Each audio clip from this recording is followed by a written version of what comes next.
بسم اللہ الرحمن الرحیم۔ السلام علیکم ورحمۃ اللہ وبرکاتہ۔ ناظرین، ایک مرتبہ پھر اس کا استقبال ہے زی آئی ٹی وی چینل کے ایپیسوڈ اسلامک کیوز میں، اور آج ہے ہمارا ایپیسوڈ نمبر 3۔ تو آئیے جانتے ہیں آج کا سوال اور اس کا جواب۔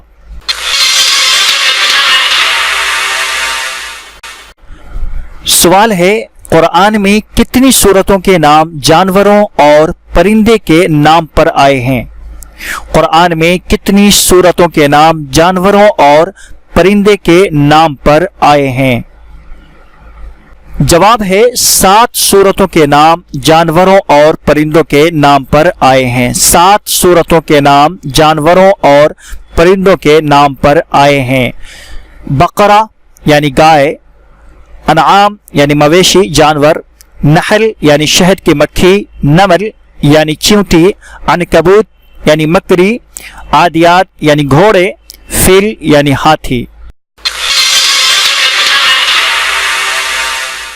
سوال ہے، حدیث کی سب سے پہلی کتاب کون سی لکھی گئی؟ حدیث کی سب سے پہلی کتاب کون سی لکھی گئی؟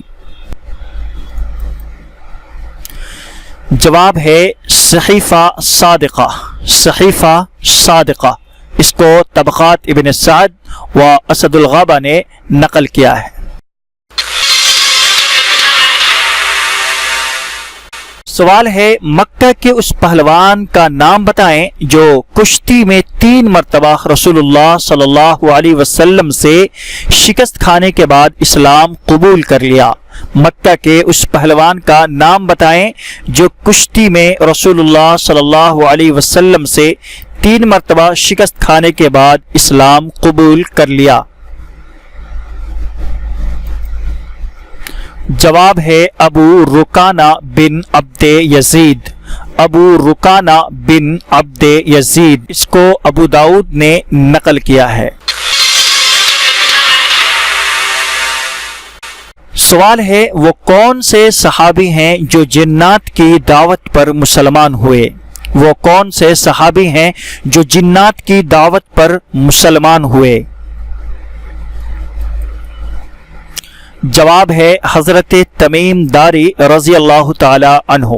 حضرت تمیم داری رضی اللہ تعالی عنہ، اس کو البدایہ والنہایہ نے نقل کیا ہے۔